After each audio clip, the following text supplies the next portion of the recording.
Did you enjoy the Invincible War? Probably. Could it have been so much more? Definitely. With the absolute smorgasbord of Invincible content coming out due to the hype around the latter half of the third season, I thought I'd throw my hat in the ring, so to speak. I'm a little bit late to the party, but I want to give you my opinion on something from Invincible that is universally loved, just so I can cement myself as a professional hater. You can cancel me for that, I don't care. Comic and show spoilers, obviously. The Invincible War is a disappointment. It's a waste of a fun concept, and it is wasted in both the comic and show variants. I'm going to be using that word a lot here. Both have their pros and cons, and as a result, I'll go through, compare both versions, and explain how they fumbled this so badly in both cases. This is one of the rare situations where going back to the source material isn't better than the show. Another similar example is with The Boys. The show is 10 times better than the comic. Similar case here with this specific event. In all honesty, beyond the crossover aspect of the Invincible War in the comics, which I'll get into in a bit, with exception of that, the show does it better in almost every aspect, but it still doesn't fully capitalise on the concept of the multiversal marks, which is a huge shame in my opinion. To put it another way, there are 23 pages from the start of day one, when we see all the portals open up,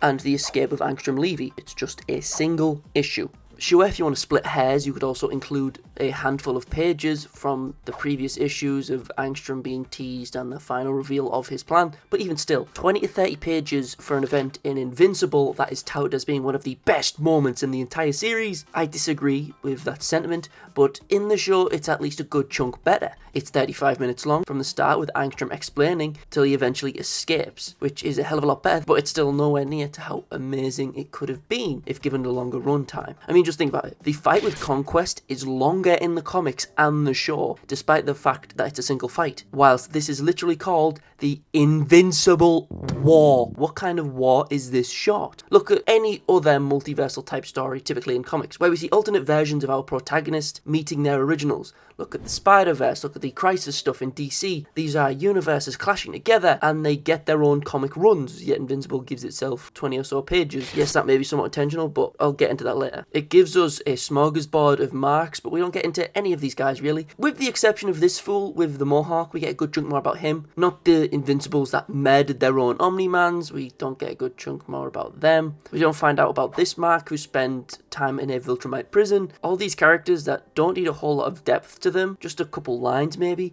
are just thrown as cannon fodder to these characters that you don't recognise except for Spawn, because despite its length, it was touted as a huge crossover event in the comics. I mean, just look at this huge awesome spread. Look at this artwork. It's cool that we see so many Image Comics characters here on the cover. Unfortunately, they only get like a single square each in the comic itself, if that. Maybe if you're lucky, they'll just take out one of the cooler looking marks off screen with a yo-yo. Now, I'm going to go through a couple reasons why I think this arc/event is a chunk of wasted potential, just so these ramblings have a bit more structure to them. Some of these reasons are a byproduct of the arc's length that are detrimental to it, others are just reasons that make it weaker overall in my opinion. So, reason number one, who are these people? / their designs. So one strong suit and also a weakness in some of these characters' designs is that from their designs alone you can immediately infer something about a few of them from just how they look on their own, right? For example, look at this guy, Flaxen Mark, as he's commonly known. From this outfit alone, you know he spent a lot of time in the Flaxen dimension. Pretty on the nose, right? Similarly to Monster Girl and Robot. Maybe he went there with Omni-Man during the initial scuffle with the Flaxens and helped destroy their dimension and ruled over them for a set amount of time. This would explain why he was so weak, as he was absolutely destroyed by Rihanna Men, since most of the Flaxens are fodder, so he didn't really train, I guess. I don't know. And on top of that, he's flat out stated to be weaker than Prime Mark, despite any time he spent in the Flaxen dimension, which is interesting, but, you know, never really explained. We can gather the mass majority of that from his design alone. That's it. Tell me what the actual flip you can gather from Goggleless Mark. What significant change during his life in the timeline of events that we saw caused him to not like his goggles or anything related to that through his design alone? Nothing really. We don't get a line about it either. For every Omni-Mark or Sinister Mark we see, which looks great, they don't necessarily give us a huge amount of lore strictly from the designs, which is fine, but at least they give us something more unique and striking to look at. If for every one or two we have of those,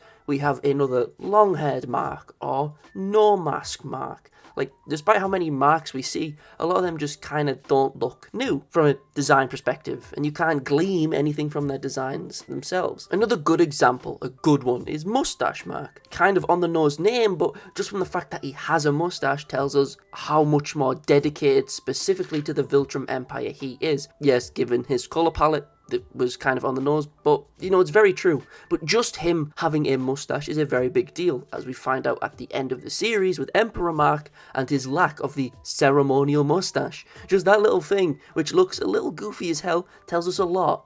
But please tell me, what can you glean from the design of this Mark? Or this Mark? Both the show and comic versions are guilty of this. The show more so, in my opinion, as they make a good chunk of the colour palettes of the marks kind of match in a very boring way, which is kind of a waste, to be honest, making them all share not just design aspects but also colour palettes.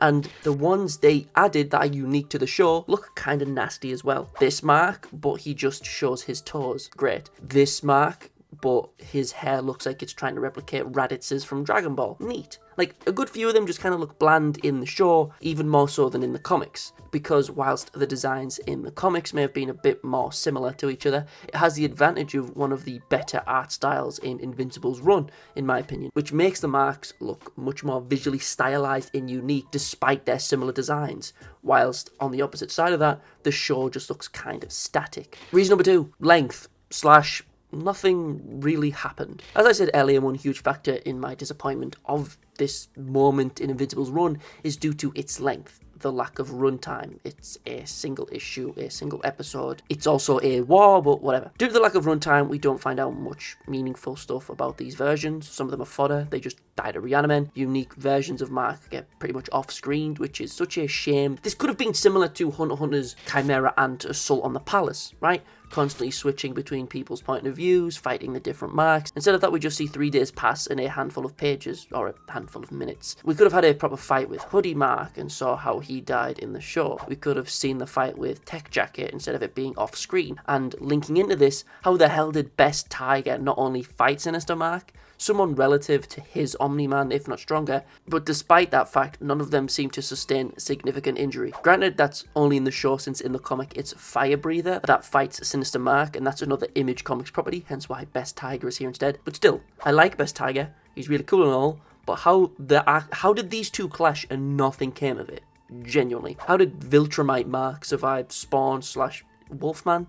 Your guess is as good as mine. Like, I know none of this stuff is necessary, right? I get that, truly I do, but it makes it feel like these Viltrumites, these strongest beings on Earth, are Dynasty Warrior enemies who are just thrown at our heroes, just so they can appear dead after fighting off screen. The single issue restriction and single episode restriction just stops us from seeing so many moments that would have been cool to see and would have allowed us to get more depth from each of these marks, which in my opinion would have also felt as if this actual event had a lasting impact, like an actual war, because Angstrom's whole plan with this quote-unquote war was to make people hate Invincible, but there isn't really a point afterwards where we see the public mega hating Invincible, really, or at least in reference to the events of this war. Like, there isn't really any lasting effects for it, besides the repercussions being called back to during Angstrom's second return. But the war itself, the destruction, didn't really mean anything. The only real consequences of this arc, there's a couple, but they're majorly minor to the overall narrative. The first one being the Invincible Reanimen, which is a cool concept, but they just boil down into something that Mark and Dinosaurus just end up running away from, and they are then destroyed not long after that when Robot takes over the world. So that's just kind of a wasted plot device there. So even these didn't result in much change in the plot. The despair that Mark feels from Eve getting hurt during this arc didn't change too much into the plot, but it did lead into the conquest stuff, which is kind of nice. The biggest repercussion from this arc is, without exception, obviously Rexplode's death, of course, but that is something I will mention later on. However, I will say Rex, whilst being a very fun character, didn't have a mega important role in the story. So whilst he is the GOAT, him dying doesn't impact a huge amount of stuff. I mean, Rudy takes his name, but Robot's a dick, so who cares? And on top of that, directly after Rex's funeral, Eve and Mark are boning almost immediately, so Rex exploding must not have meant too much to them. And I think on a more meta level, there is a reason for this lack of consequence for the war as a whole. Reason number 3,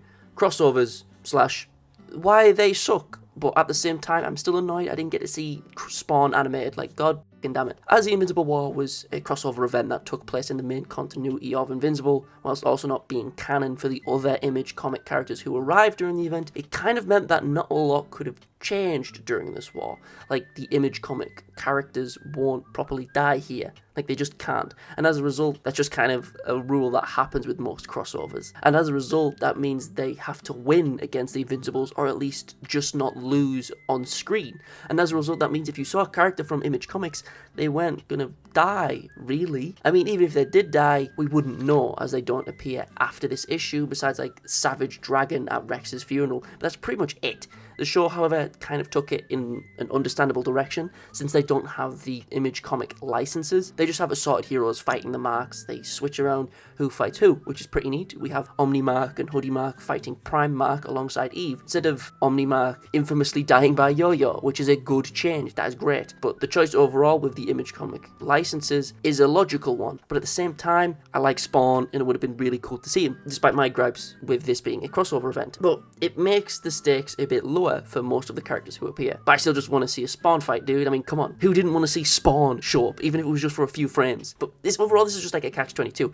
Either you have the comic where the crossover characters feel like they're of no consequence, which sucks because they're barely there to begin with, or you have the show where you don't get any of the crossovers, so you miss out on the glorious nostalgia bit of seeing all these characters animated, which also sucks. Like, you can't win from that perspective at all. Both the show and comic kind of feel meh in regards to the crossover aspect. But let's have a change of tone, right? I feel like I'm being a bit of a negative Nancy right now, so let's change the topic. What I actually liked about the Invincible War, so you don't think I'm a 100% hater. As stated earlier, there was designs I really liked. I like Omni-Mark, Prison Mark, and I like Sinister Mark enough that I might make a full video on him if this does well enough. I don't mind Angstrom coming back despite him being absolutely demolished by Mark, and I don't even mind him coming back for a third time, as he gets a little redemption arc before he gets, you know, beheaded by a psychopathic ginger man in a copper suit. I really like the concept of Marks strong enough to kill their own Omni-Mans during their confrontation. It creates a cool what-if scenario in your head, like, what if Mark was strong enough to beat his own Omni-Man in the universe we see? What would have happened?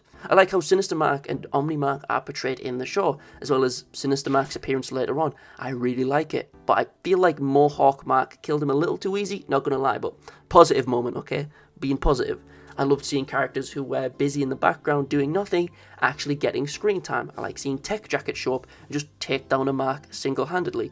I love the fact that we get to see them literally spread all over the world for their destruction, and how that is portrayed in both the show and the comic is really cool. Seeing each capital city burning to the ground is a pretty dope visual. I obviously adored Stephen Yeun's performance as each Mark, his voice being distinct enough for each variant, and him doing so adds a good chunk of flavour that we never get to see in the comics. And the show version overall just added a good few more lines for Marks that didn't get any screen time, which is great. Masked Mark wants his mommy, Maskless Mark is gay for William. Little things like that are cool, and it gives the audience a glimpse into what makes them different with a single line of dialogue, which is really awesome. Another fantastic thing the show does better than the comics did is get rid of the Invincible variant, who is literally just a clone of Prime Mark, but he has slightly different knee pads. That's such a goofy design. And with the show removing him, this variant is then replaced by Omni-Mark, surviving till the third day, which is great. And of course, I cannot have a video about the Invincible War without mentioning our glorious king,